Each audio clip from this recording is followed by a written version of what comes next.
Joder. Hola, buenas tardes a todos. Vamos a esperar un momento que creo que Fernando se está conectando.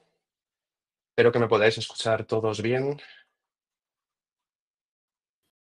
Ya estoy por aquí, Manu. ¿Me oyes? Hola Fernando, ¿qué tal? Sí, perfectamente. Vale. Tengo ahí la imagen un poco congelada, no sé si es que hay.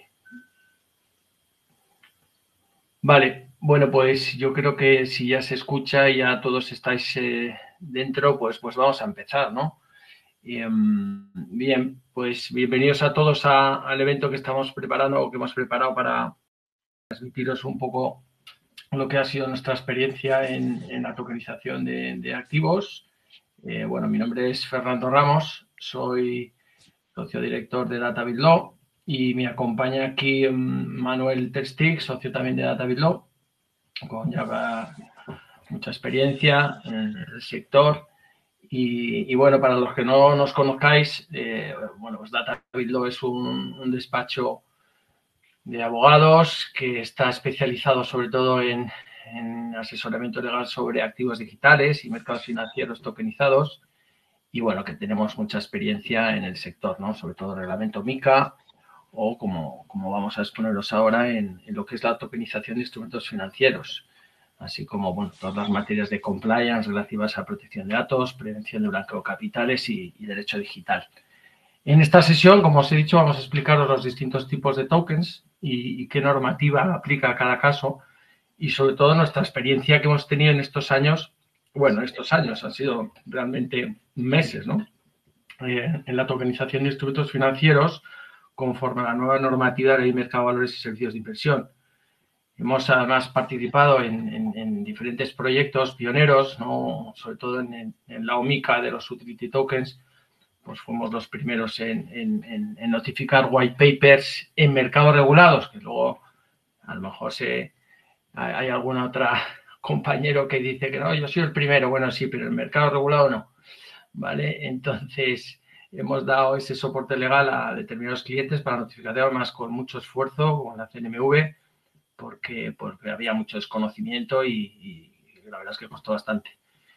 Luego hemos dado soporte legal a uno de los, bueno, al mayor proveedor de servicios de criptoactivos de habla hispana, que es Bit2Me, que bueno, a través de lo que fuese la creación de Bit2Me STX, bueno, pues lideró la primera emisión de un bono tokenizado en España con Valoris. Y bueno, yo creo que lo ideal es que empecemos ya y que doy paso ya, si quieres, Manu, que cojas tú las riendas y empieces a darnos esa introducción. Genial. Muchísimas gracias Fernando y buenas tardes a todos de nuevo.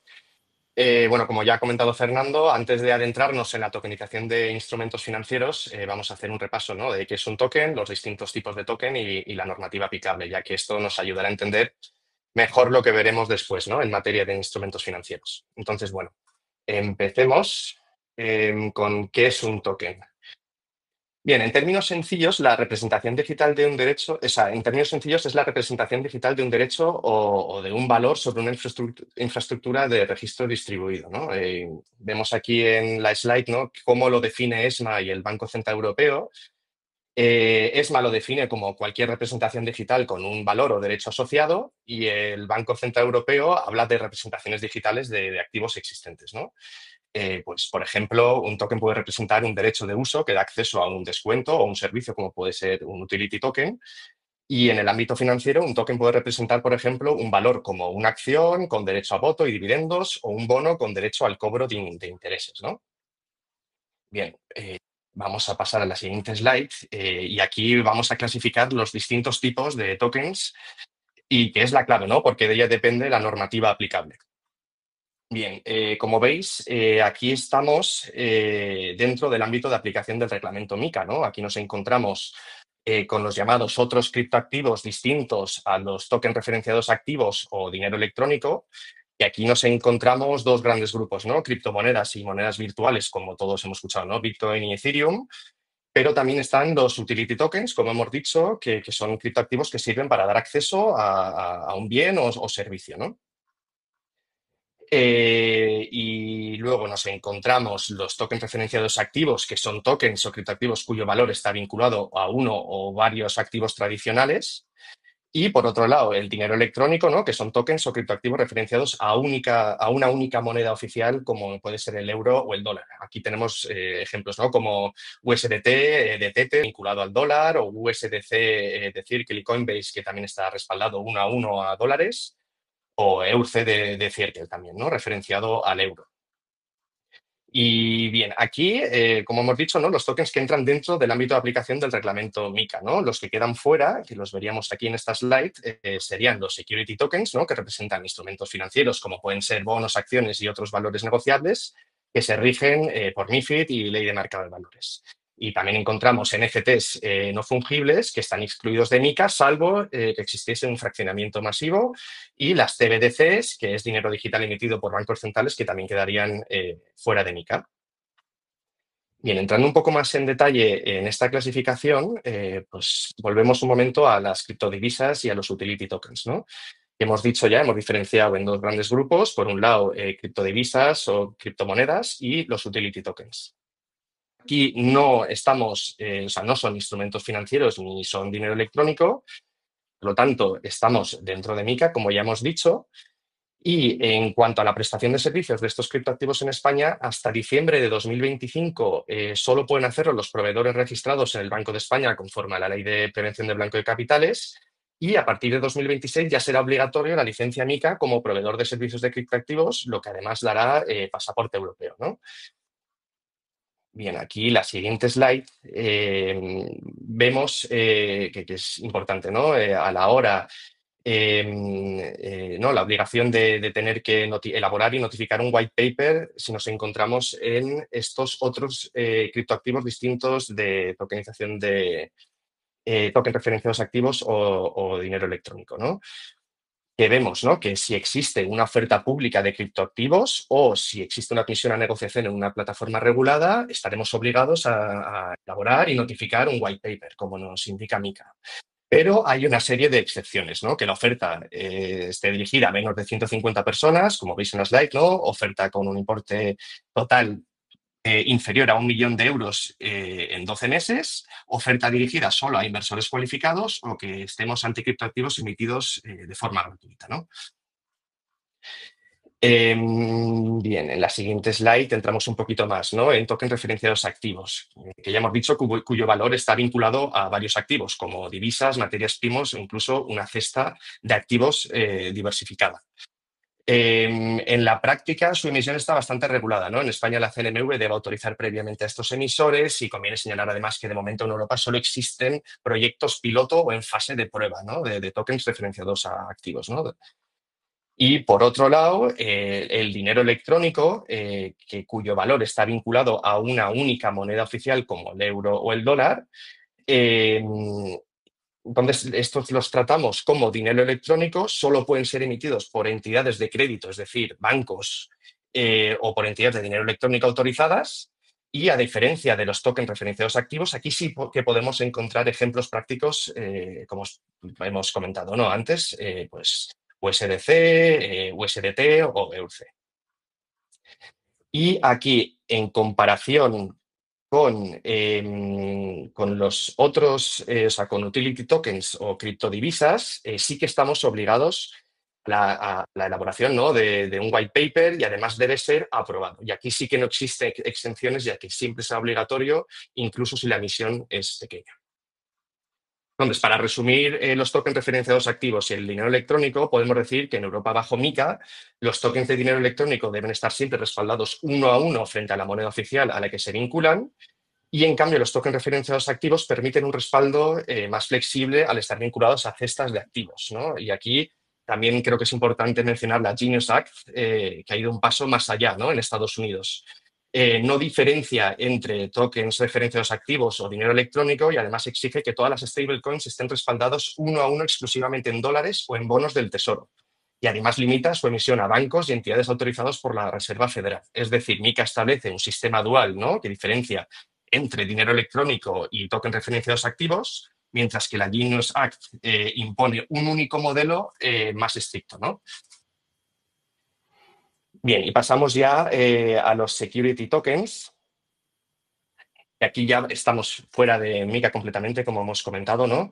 A diferencia de los criptoactivos que hemos identificado que estarían en el ámbito de MiCA, aquí estamos ante instrumentos financieros de toda la vida, ¿no? Como son acciones, bonos y otros valores negociables, cuya forma de presentación, aquí es la novedad, ¿no? Será digital en DLT. Y cuando un token, ¿no? Incorpora expectativa de revalorización o derechos económicos o derechos políticos propios de un valor, ¿no? Como hemos dicho, no estamos ante MiCA, sino ante instrumentos financieros. Entonces, en este caso, aplicaríamos el marco financiero tradicional, ¿no? Que será Ley de Mercado de Valores, su desarrollo reglamentario, junto con MiFID II, reglamento de folletos. A diferencia, ¿no? de white paper, aquí estamos en instrumentos financieros y iríamos ya a reglamento de folletos o documento de la misión. Bien, también tenemos que tener en cuenta que, además, toda emisión representada en DLT debe designar una entidad responsable de la inscripción y de registro, ¿no? Que es la figura de la ERIR, que podrá ser una ESI, ¿no? Que será una sociedad de valores, una agencia de valores, o entidad de crédito, ¿no? Con habilitación de custodia. ¿Qué hace esta ERIR? Pues identifica los titulares, gestiona el registro único de la red, inscribe transmisiones, gravámenes, embargos, ejecuciones, incluso transmisiones mortis causa, ¿no? Incluso gestiona eventos corporativos como puede ser el reparto de dividendos. Aquí, como ya hemos mencionado, estaríamos ante la obligación de la elaboración de un folleto o documento de la emisión, ¿no? Aquí la normativa aplicable sería el reglamento de folletos y también nos podemos encontrar una serie de excepciones, ¿no? A la elaboración de este folleto. Que las veis aquí, ¿no? Emisiones con importe por menor, o sea, menor a 8 millones, ofertas dirigidas exclusivamente a inversores cualificados, oferta a menos de 150 inversores por estado miembro y que esté dirigido a inversores que adquieran por importes mínimos de 100.000 euros, ¿no? Si cumplimos estas excepciones, estaremos pues, obligados a elaborar un documento de emisión informativo, ¿no? Y yo creo que aquí, bueno, hasta aquí el repaso, ¿no? Fernando entrará ahora más en detalle en cuanto a la tokenización de instrumentos financieros y nos explicará, ¿no? Cómo está aplicando en la práctica. Claro, muy bien la separación, sobre todo de los dos entornos, lo que es MiCA y lo que es el ámbito de los instrumentos financieros, que es, digamos, lo más interesante de todo, ¿no? Porque si nos fijamos, la normativa española ya está adecuada para lo que es la aplicación, fijaros, de la tecnología blockchain al instrumento financiero, que ese es el cambio fundamental que existe con esta normativa, es que podamos utilizar la blockchain y la tecnología de registros distribuidos en la emisión de instrumentos financieros, con lo cual los dos mundos, el mundo MiCA, el mundo criptoactivo, digamos que se unen, pero a través de la tecnología.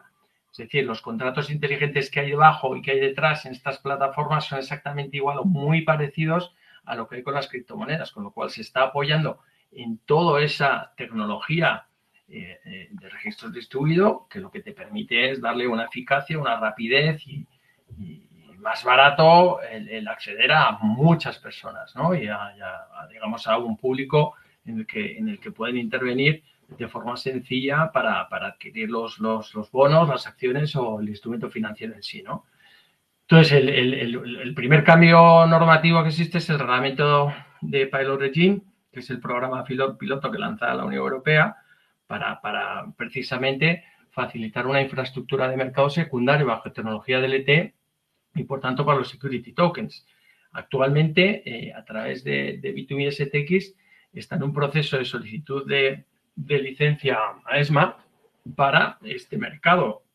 Para votar este mercado, luego os haremos una experiencia práctica, porque todavía la plataforma de Bitume STX ha guardado los históricos en los que estuvimos participando y lo podréis ver de primera mano, ¿no? Entonces, el principal cambio es la Ley de Mercado de Valores y Servicios de Inversión, que ya introduce estas reformas en el mercado de valor español, ¿no? Por tanto, permite utilizar la tecnología de registros distribuidos, insisto, la tecnología blockchain, a la hora de emitir instrumentos financieros, ¿vale? Sin necesidad, fijaros, hombre, hay que intervenir una agencia de valores y una entidad, una empresa de servicios de inversión como entidad financiera o sociedad de valores, pero el emisor, como vamos a ver, va a poder tener la posibilidad de comercializar, distribuir y emitir el token, siempre y cuando esté detrás una ERIR, como ahora veremos. Entonces, se permite ya esa tokenización de instrumentos financieros, lo prevé el artículo 2 de la Ley de Mercado de Valores, le da una seguridad jurídica a lo que es el instrumento financiero, porque tokenizado ya puede ser un instrumento financiero similar a la anotación en cuenta, e incluso se llega a modificar la ley de enjuiciamiento civil diciendo que tiene una acción ejecutiva de los certificados emitidos por el responsable del registro de la DLT, que sería en este caso la ARIF, ¿no?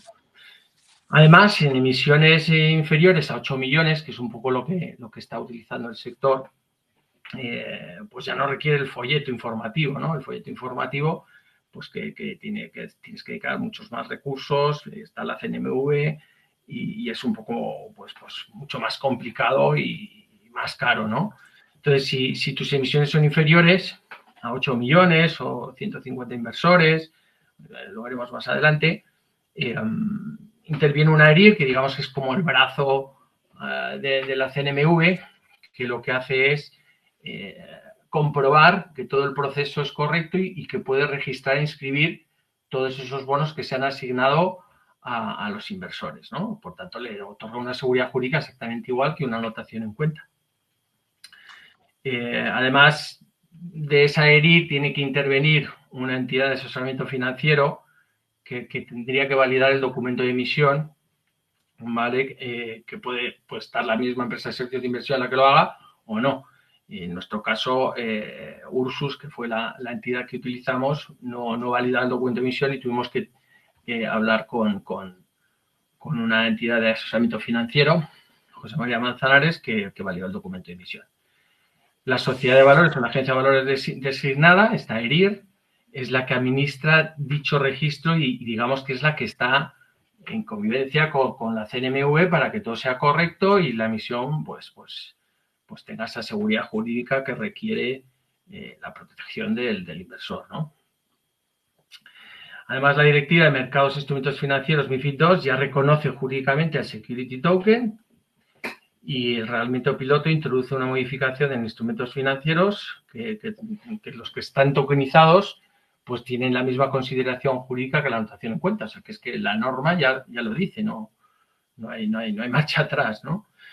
Además de la ley de mercado de valores y servicios de inversión, se modificó la ley de sociedades de capital de tal manera que la sociedad anónima ya puede tokenizar sus acciones o bonos, obligando simplemente a indicar en sus estatutos sociales la forma de representación de las acciones o la obligación de indicar que dicha deuda se representará en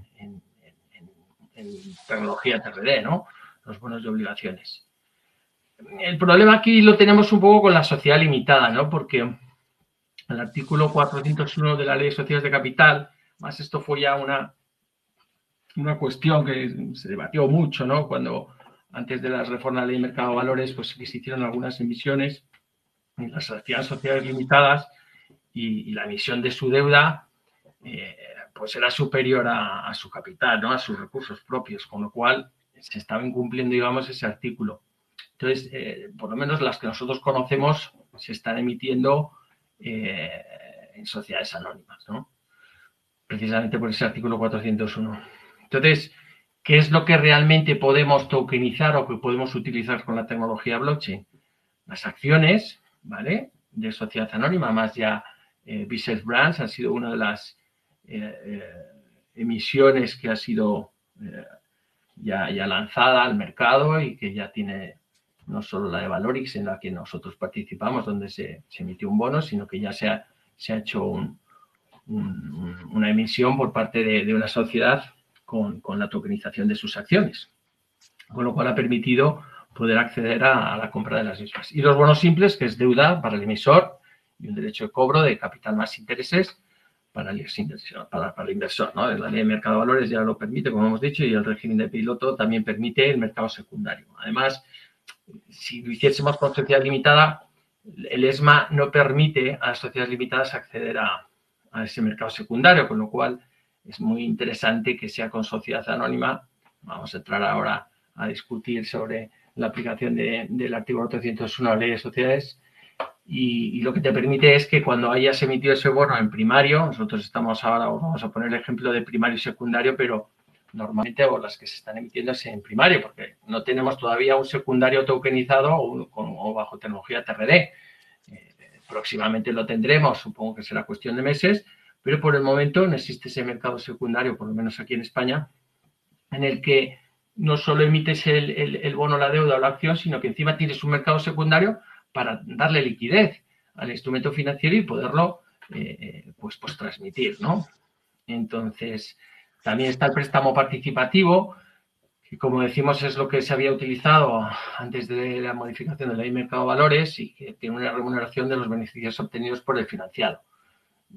Como digo, falta ese acuerdo doctrinal y jurisprudencial en la consideración de deuda o préstamo y lo que sí que ha hecho la CNMV es intentar promover el préstamo participativo por su uso que se está dando en España para que también sea incluido dentro de lo que es el pilot regime, ¿no? Pero todavía no ha habido una decisión sobre ello, por tanto, por ahora solo tenemos las acciones y bonos simples como instrumentos financieros que podrían acceder a ese mercado secundario. Luego ya, probablemente cuando ya acabe la prueba piloto, se pueda dar acceso a otros instrumentos financieros más complicados, ¿no? Pero bueno, por el momento es lo que tenemos y para empezar yo creo que está bastante bien, porque la verdad es que está siendo, o sea, no complicado, pero sí es difícil explicar al regulador o sobre todo explicar la tecnología, coordinarnos con la ERIR, con su cripto API, que pueda acceder a la nuestra, que pueda tener el control, que tenga la seguridad de que pueda acceder a todas las transacciones, etcétera, ¿no? Si os fijáis las obligaciones del emisor, pues lo primero que necesita es una plataforma, ¿no? Tendré que tener un sitio donde pueda recibir al cliente y donde pueda tener un contrato inteligente en el que le cree una wallet y le pueda emitir ese bono, ese token y que sea asignado, ¿no? al inversor o a la wallet del inversor, ¿no? Por tanto, necesitas una plataforma de interconexión de ese servicio tecnológico que puede ser propia o de terceros. En nuestro caso era de terceros, pero tenemos clientes que están desarrollando su propia plataforma para emisión de deuda y que estamos todavía pendientes de su aceptación no oficial de la CNMV, que luego lo comentaremos. Por supuesto, hay que cumplir normativa de prevención de blanqueo de capitales, pero esto es otro problema con el que nos hemos encontrado y es que todavía no está la normativa preparada, porque si tú eres un emisor que estás, las que han salido de Anelum, de Diamantes o las que salieron entonces de Rental, de tema inmobiliario, está claro que les afecta la normativa de prevención de blanqueo de capitales, pero una entidad que emite deuda y que no está dentro del artículo 2 de la Ley de Prevención de blanqueo de capitales no es sujeto obligado, con lo cual, ¿quién es el sujeto obligado en esa emisión cuando emites, comercializas y distribuyes un instrumento financiero? Todavía no hemos resuelto esa cuestión, estamos esperando a que CNMV pues intervenga o que el SEPLAC establezca o que se modifique la norma, porque no entramos dentro de ese sujeto obligado de determinadas entidades siempre y cuando no estén dentro del artículo 2 de la ley 10, ¿no? Pero evidentemente había que cumplir normativa de prevención de blanqueo de capitales, o al menos esa es nuestra opinión, y, por supuesto, el Reglamento General de Protección de Datos en cuanto a todo ello, ¿no? Incluso hemos tenido que hacer evaluaciones de impacto para la emisión y con la complicación de que detrás está una tecnología que es la tecnología de registros distribuidos que no te permite borrar. Luego, el derecho a la supresión fue otro escollo que tuvimos que solventar y que pasar. Por supuesto, unas condiciones generales de la contratación, tanto en la compraventa electrónica a distancia, como en la aceptación del documento de la emisión. Y, por supuesto, cumplir norma MiFID, ¿no? Con el test de conveniencia, cualificación, ¿no? Que te exige MiFID a la hora de identificar que el inversor es adecuado, ¿no? Otra de las cuestiones que teníamos es la designación de la ERIR. En el momento hay dos ERIRs verificadas que yo sepa o que sepamos, ¿no, Manu? Una de ellas es Ursus Capital y la otra es Minios Global. La diferencia es que Ursus Capital no aporta la plataforma o la tecnología, pero Minios Global sí que te aporta la plataforma. Es decir, tú dentro de Minios Global podrás ya desde allí emitir y utilizar su tecnología para la emisión. y si no, pues tendrás que buscar un tercero que tenga esa plataforma que te la pueda dar, ¿no? Un Tokencity o determinadas empresas se están dedicando precisamente a permitir utilizar sus plataformas para la emisión de instrumentos financieros tokenizados, ¿no?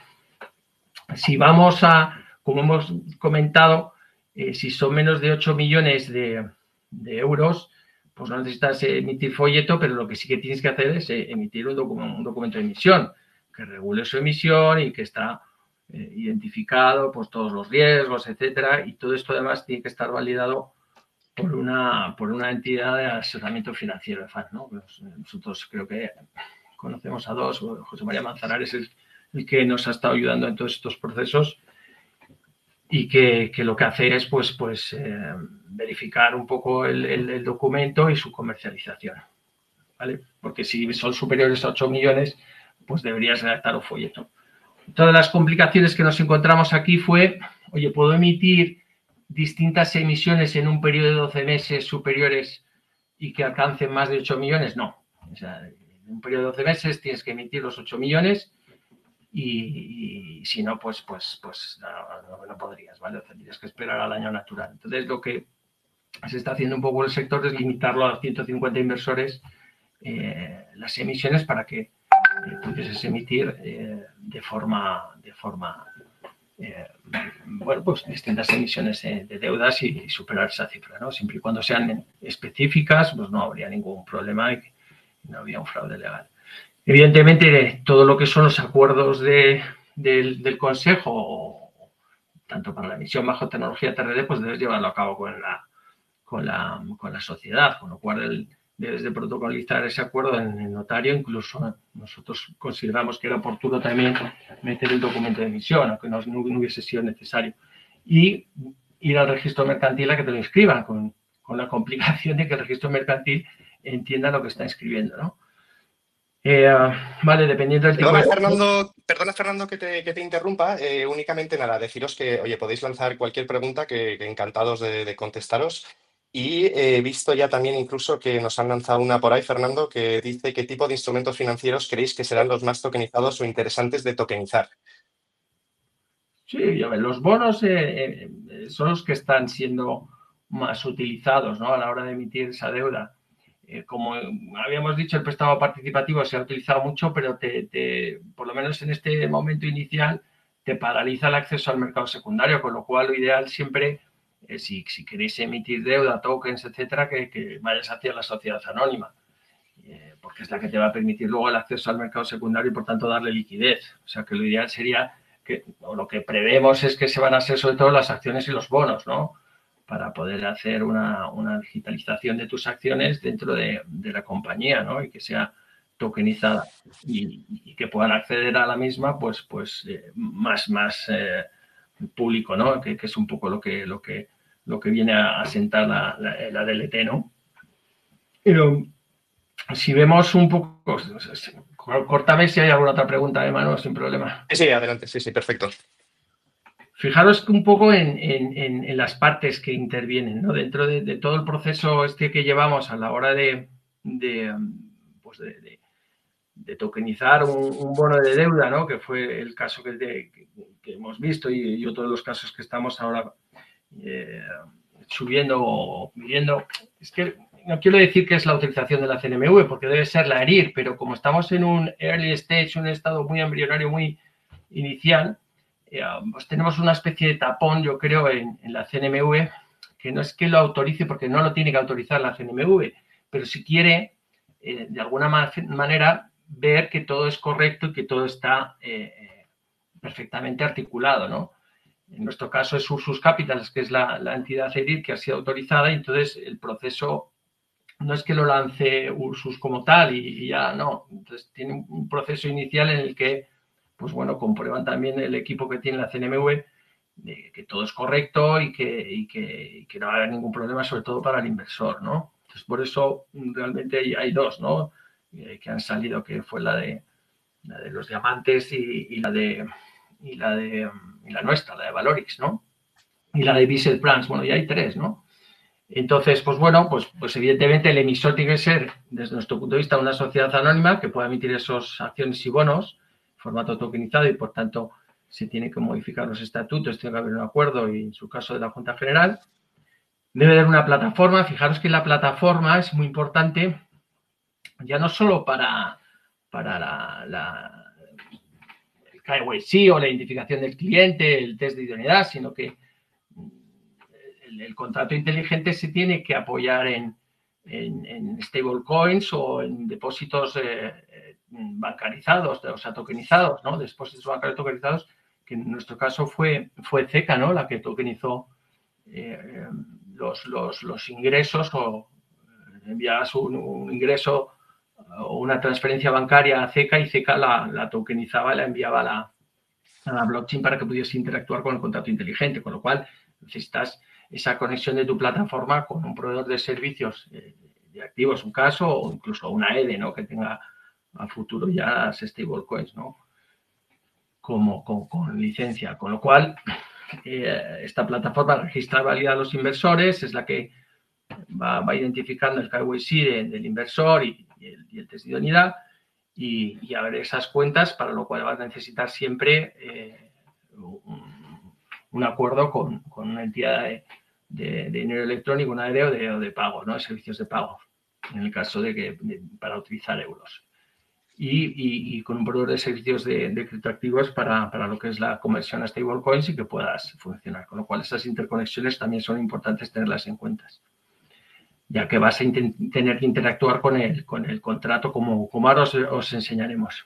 La ARIR es fundamental en todo el proceso porque es la que le da seguridad jurídica a todo, ¿no? La ARIR, en este caso de Ursus, pues ya tenía parametrizado y tiene que integrar su cripto API con la nuestra, de manera que pueda intervenir en todo el proceso tanto de venta como de cuando tienes que redimir y tienes que pagar el principal y los intereses, y tiene que posibilitar estar absolutamente informada de todo, porque tiene que tener la posibilidad de bloquear el instrumento financiero si tienes una deuda, por ejemplo, con Hacienda, y que pueda de alguna manera intervenir y poder estar en todo el proceso, ¿no? Por eso supervisa, registra las transacciones y por eso le da esa seguridad jurídica a todo el proceso, para garantizar la integridad y trazabilidad dentro de la blockchain, ¿no? Evidentemente, el notario, para elevar a público el acuerdo de emisión del Consejo o de la Junta, y protocolizar sus estatutos, los acuerdos sociales. Y luego, como otros intervinientes, tendríamos el registro mercantil, el que tienes que registrar la deuda con el protocolo notarial. Además, en la CNMV estaban exigiendo que se protocolizase notarialmente y que se cumpliera exquisitamente todos estos requisitos. Se le da además una publicidad formal a la deuda dentro del boletín, del registro mercantil. Y luego, como os decía, también uno de los elementos claves, si no lo tiene la propia ARIR, es la empresa de asesoramiento financiero nacional, ¿no? Que interviene en esas emisiones de menos de 8 millones o menos de 150 inversores y que valida ese documento de emisión y asesora para su comercialización. La CNMV intervendría en aquellas emisiones superiores, aunque, como os estamos comentando por detrás, se está validando todo el proceso, sobre todo ahora al principio, para darle esa mayor garantía de seguridad. Y, bueno, pues supervisaría la publicidad, el cumplimiento de la ley de mercado de valores y MiFID II, ¿no? El sindicato de obligacionistas es otro de los puntos en los que, pues bueno, cuando son más de 150 inversores y se dan una serie de circunstancias, pues es obligatorio tener un sindicato de obligacionistas que digamos que agrupa la defensa de los inversores, ¿no? Y que tiene que estar representado por un comisario que defiende los intereses. Nosotros estamos siendo sindicato de obligacionistas en varios proyectos y, bueno, es algo sencillo. Entonces, porque os hagáis una idea de lo que los servicios que nosotros prestábamos en todos estos sistemas, pues lo que es la constitución de la SPIDIF, la redacción de los estatutos, todo ese asesoramiento mercantil de la emisión de los bonos, que afecta, si no afecta, si necesitas el sindicato, si no. Por supuesto, revisar el documento de emisión del bono que realiza la ESI o la entidad de asesoramiento financiero, acompañarles sobre todo porque lo emiten ellos y lo validan ellos, y que esté todo perfecto, ¿no? Evidentemente también hay una coordinación con la ARIR, que en el caso de que necesitas su conexión para que pueda estar funcionando, que todo esté perfecto y que no haya ningún problema. El asesoramiento fiscal puro y duro de todo el proyecto y las relaciones entre las sociedades anónimas y el capital levantado, así como pues el cumplimiento de la normativa de prevención de blanqueo de capitales y protección de datos, que como os decíamos es bastante importante, así como la SSI de contratación electrónica.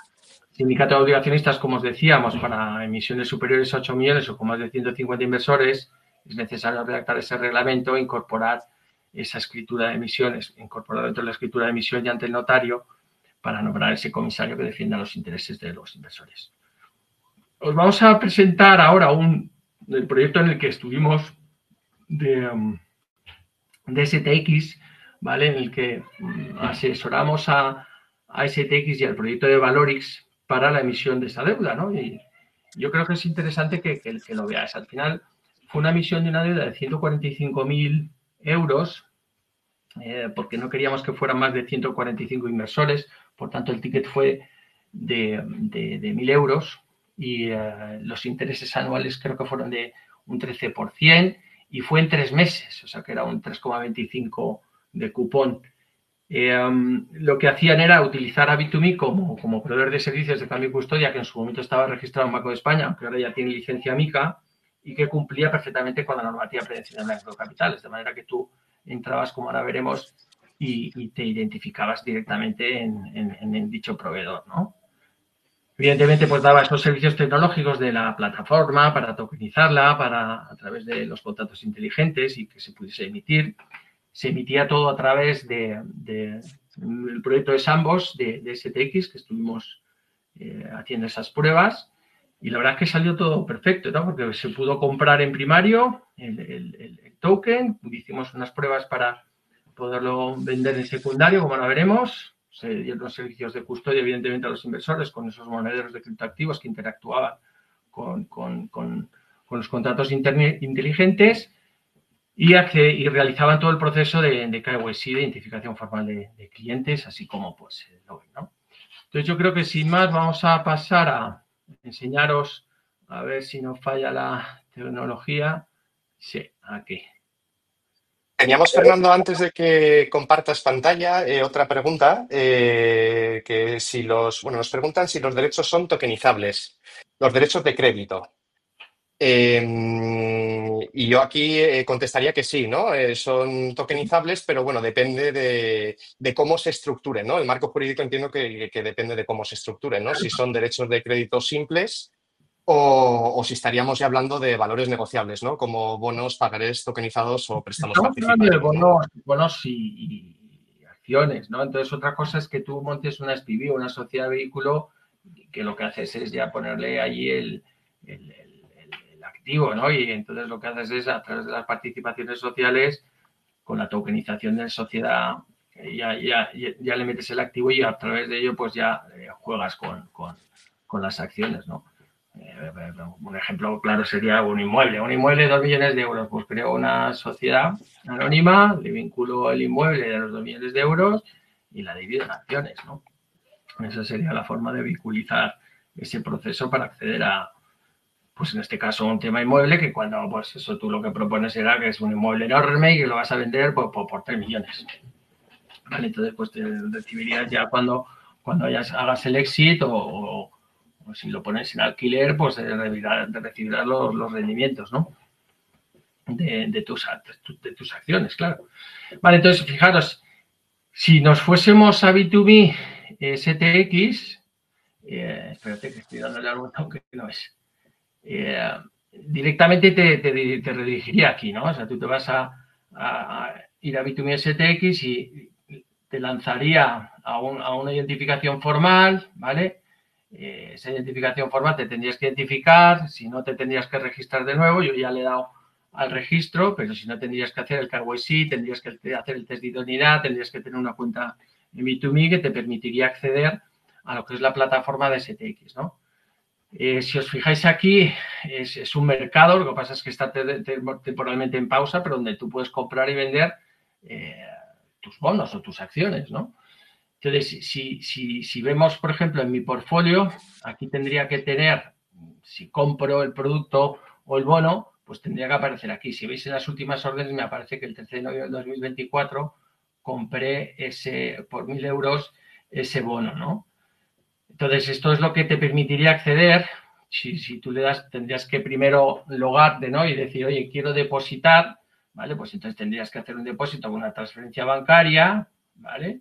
Y tendrías que incluir, pues lo típica transferencia bancaria, que una vez recibida, pues ya se te identificaría aquí como que ya se ha metido en la cadena de bloques con ese depósito bancarizado que nos hizo CECA, porque entonces todavía no teníamos los e-money tokens, cuestión que ahora pues ya con el USDC, que ya está regulado, y otras series, el EUR, ¿no? Creo que también está por ahí, pues ya podríamos interactuar con esas stablecoins que ya nos permiten interactuar con el contrato inteligente. Entonces, si veis, aquí sería el portfolio, pero si nos metemos en productos, pues aquí tendríamos el documento de emisión del token de Valorix y luego pues podríamos ver las transacciones, ¿no? Que hayan ocurrido dentro de la cadena de bloques. Entonces, he accedido a una serie de transacciones, a ver si las vemos aquí. Sí, mira, tenemos aquí los detalles de esa transacción que en su momento hicimos, ¿vale? Esta transacción nos remitiría aquí a esta, vamos a hacerlo, a ver que no falle el directo, pero si efectivamente te vas a la transacción, entonces ya te estás yendo a la blockchain donde ha ocurrido esa transacción. Digamos que estos son los detalles de la transacción y si te ves a los tokens transfer, las transferencias de tokens, verías cuál sería la wallet que queda registrada dentro de la cadena de bloques. Si copio esta wallet y la pongo en la cadena de bloques, me saldrían como veis, todas estas transacciones, ¿vale? Y las transacciones las tendríamos aquí, que si podéis comprobar, aquí primero hice lo que es la tokenización del depósito bancario y quedaron ahí los 1.002 euros, 2 euros era la comisión del spread, y luego 1.000 euros, que son los que ya sería la compra del token, que como veis está aquí asignado, ¿vale? Para luego ya en el proceso de venta, pues ya pasar de un token, me devolvían el principal, que fueron los 1.000 euros, más los intereses, que fueron el 3,25% dentro de la cadena de bloques. Todo esto está en la cadena de bloques. Y al final lo que se produjo fue el quemado del token. ¿Vale? Durante este proceso, pues se pudo, digamos, operar también en el mercado secundario y se pudieran poner órdenes de compra y venta de lo que fue el proceso, ¿no? Entonces, bueno, pues este ha sido uno de los ejemplos que hemos tenido de esa tokenización y cómo, pues a través de la red de blockchain, de TwoChain, se ha podido desplegar toda esa compra y venta de un token a través de STX, Bitcoin STX, que hacía un poco de NIR, imaginaros todos los contratos que tiene que haber ahí detrás, el inversor, el emisor, etcétera, y fue un éxito y cumplió con creces lo que queríamos, ¿no? Que era poder demostrar que se podía utilizar esta tecnología para la tokenización. Actualmente estamos como os he dicho, ya hay una serie de emisiones que están esperando el go de CNMV, aunque como os digo, no tienen que pasar como si fuese un folleto informativo y es una autorización de la CNMV, pero sí que en estos momentos iniciales pues quieren ser comedidos. Nosotros estamos un poco esperando a ver si por fin nos dan ya la salida para poder hacer esas emisiones. Tenemos con el mismo cliente, con Valorix, ahora a puntito de que se ha aceptado pues la emisión de un bono de deuda de 500.000 euros con un interés anual de, creo que son 13%, ¿no? Que será en 6 meses, pues eso, un 6,5%, que es bastante interesante, sobre todo porque detrás tienes la seguridad jurídica de que todo está regulado, está intervenido por una ERIR y que, bueno, que hay una garantía. Además, ofrece una serie de garantías en el documento de emisión que son bastante interesantes. Y más o menos esto es un poco todo la experiencia que hemos adquirido en todos estos temas. No sé si tenéis alguna pregunta más. tokenización de, a ver, puede hacer una breve referencia a la tokenización de activos o royalties musicales y ventajas. Bueno, eso es lo que habíamos comentado, ¿no? Realmente lo que se puede tokenizar a día de hoy son los bonos y las acciones. No hay una posibilidad de tokenización de un activo como tal, ¿vale? Sino que lo puedes emitir como deuda dentro de esa sociedad. O, como decíamos, la SPV, de crear una sociedad con esos activos y tokenizarlas, una vez tokenizar las propias acciones de la sociedad. Y de esa manera sí te podría acceder. Complicaciones que más hemos tenido, pues sobre todo han sido el tema de coordinarse, ¿no? Con notario, para que comprendiera muy bien la tecnología. Tuvimos con un notario fabuloso, que es Gallardón, ¿no? Manu, si mal no recuerdo, en el que pues tenía buenos conocimientos de lo que es la tecnología y conocía muy bien cómo se aplicaba. Algunos problemas tuvimos con el sindicato de abonistas, que se aplicaba, que si no, el reglamento, y ahí sí que costó un poco el coordinarse. Y luego con el registro mercantil también, que entendiera un poco todo lo que es la tecnología. Pero vamos, yo creo que a día de hoy ya hay muchas empresas que se están dedicando a lanzar ese tipo de plataformas y como decíamos, ¿no? O sea, son unos intermediarios muy necesarios, de la misma manera que necesitas una EDE para poder realizar los pagos a través de ella, también necesitas un proveedor de servicios de custodia y venta, ¿no? El proveedor de servicios de criptoactivos que te permita también la compra de stablecoin, que te va a permitir interactuar con el contrato inteligente, de manera que puedas demostrar que, fijaros que lo interesante de todo esto es que queda todo reflejado en la cadena de bloques.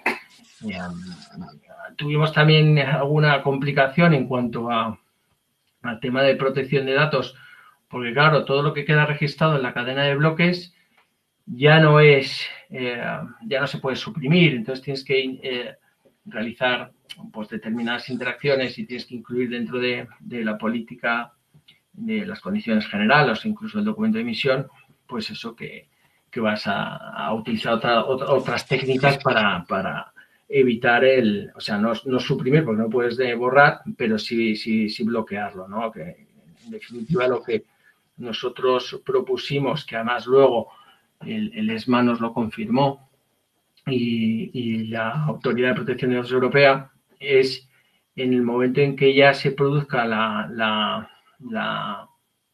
digamos, la finalización del tratamiento o del bloqueo, lo que es la supresión del dato, pues lo que garantiza el emisor es que rompe la llave que vincula esa cuenta o ese wallet con la cadena de bloques, de manera que no podría ya acceder a la cadena de bloques para identificar quién es la wallet, ¿no? Una de las cuestiones que estamos también proponiendo es que no se identifique la wallet, ¿vale? O que identifique que el usuario pueda saber cuál es su wallet. Solo los frikis como yo y como algún otro que hay por ahí, pues se meten ahí a hurgar en la cadena. Mira, he realizado ya mi primera compra, ¿no? Me acuerdo con Enrique Palacios, si está por aquí, que de STX, que nos íbamos a mirar en la cadena de bloques dónde estaba nuestra transacción y cómo había ocurrido. Y eso es un poco lo que os hemos venido a contar. Yo no sé si tenéis alguna duda o estáis interesados en alguna otra, yo qué sé, duda o cuestión que queráis plantear. Sí que creemos que es una cuestión de tiempo el que el proceso coja un poquito más de fuerza. Pensar que todavía, por lo menos en cuanto a las licencias MiCA, ¿no? Se están retrasando mucho por parte de la CNMV, aunque está poniendo todo su empeño en ello. Y ahora creo que solo realmente concesión de licencias se le ha dado a Bit2Me y a 3 bancos, ¿no? Con lo cual es un proceso que todavía tiene su tiempo.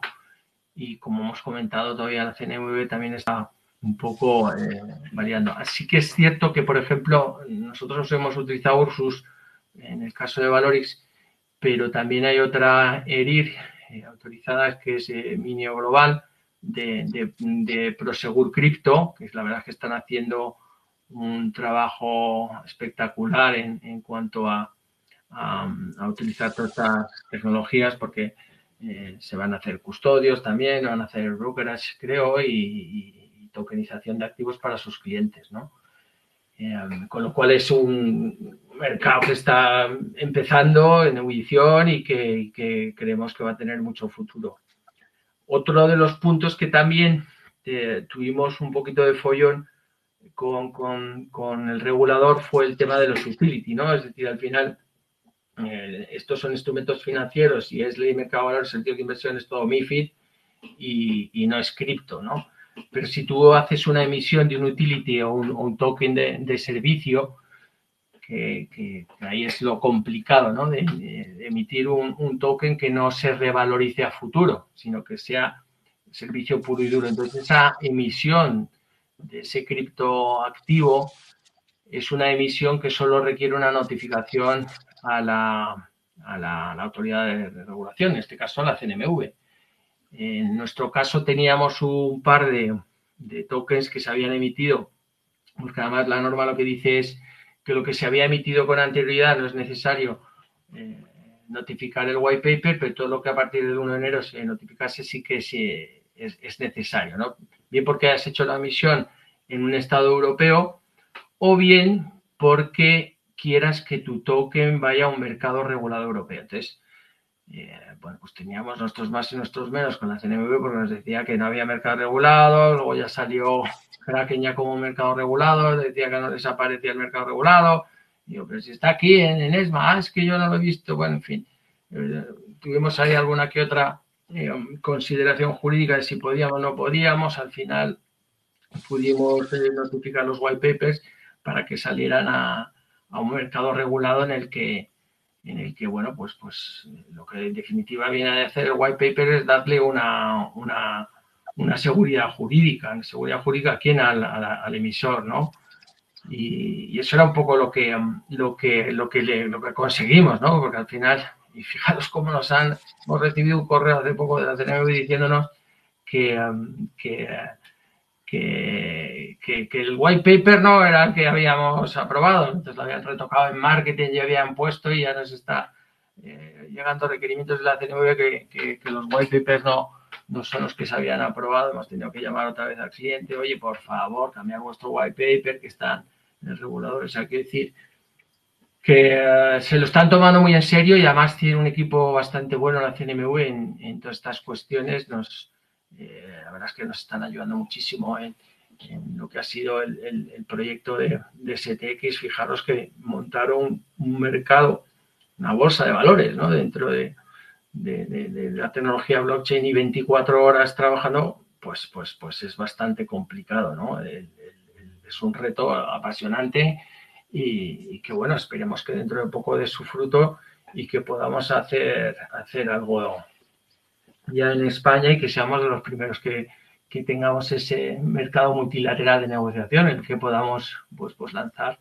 no solo primario, sino también un secundario y que puedas hacerlo desde tu casa un sábado o un domingo, ¿no? Y que puedas negociarlo allí. Fijaros que yo creo que para mí el mayor éxito que está teniendo esta tecnología es que abre el mercado a no solo los típicos fondos o agentes de bolsa, sino que al family office, ¿no? Es decir, a los ciudadanos de a pie que puedan entrar pues con un pequeño inversión y que puedan acceder a proyectos interesantes, ¿no? Con una simple identificación formal de cliente en una plataforma y que a partir de ahí pues ya puedas seguir funcionando y trabajando, ¿no? Y accediendo a estas oportunidades con unos intereses pues bastante interesantes, ¿no? Fijaros que la emisión que vamos a hacer ahora de Valorix es una emisión que te da un 6,5 en 6 meses o 13 en 12 meses. Pues espero no estar equivocándome de las cifras.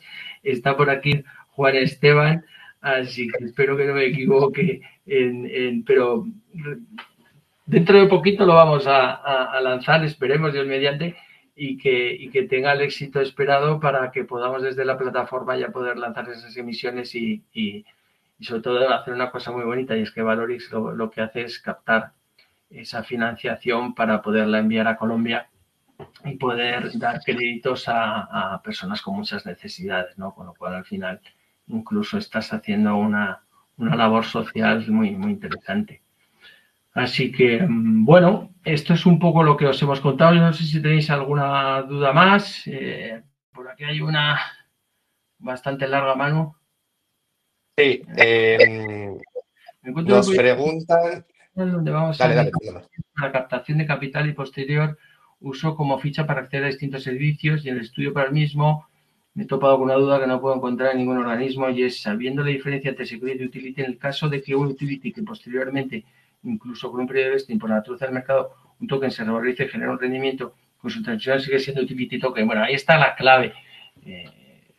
El token en sí, Carlos, no debe tener esa previsión de revalorización a futuro. No debe tenerlo. O sea, tú tienes que hacer una emisión de un token que te permita intercambiar productos o servicios. Generalmente lo que se está haciendo son, si tienes el token te va a dar una serie de derechos, de descuentos, es como un marketing, como un corticole, ¿no? Es decir, es algo que tú estás utilizando para luego darte ese acceso al servicio. Entonces tú lo que haces es, haces una preventa del token o de la ficha, ¿no? Y lo que te va a decir es que dentro de ese proceso de vesting de 6 meses, 7 meses, 12 meses, vas a acceder con muchísimos más privilegios a esos determinados productos y servicios.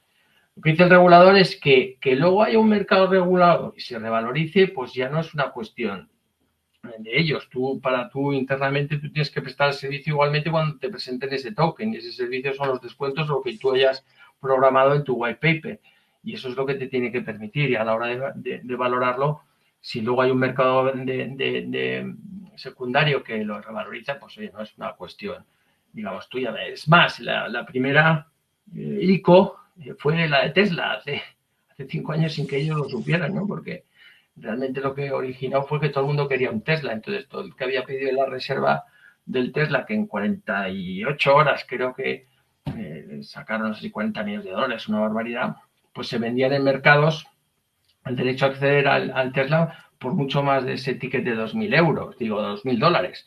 Entonces, pues se revalorizó. Es como, yo qué sé, las acciones de Club de Campo, pues hoy están limitadas, no hay más que estas. ¿Sabes? Si luego tú quieres ser del Club de Campo, pues tendrás que comprársela a otro que lo tenga, ¿no? Entonces, se puede revalorizar en los mercados, ¿no? Pero lo que es el emisor, pues tiene que seguir su white paper, y por tanto que sea un token de servicio puro y duro, porque si no nos meteríamos dentro de lo que es el security tokens, y por tanto ya entrarías dentro de ley de mercado de valores y servicios de inversión. Pues yo creo que ya más o menos hemos terminado. No sé si habría alguna cosita más. Además, hemos puesto nuestros correos, que yo creo que los podéis ver ahí en pantalla para cualquier otra cuestión, y encantados de atenderos. Fenomenal. Pues muchas gracias por vuestra paciencia y por habernos aguantado en este ratito. Hasta la próxima. Muchísimas gracias. Hasta pronto. Chao.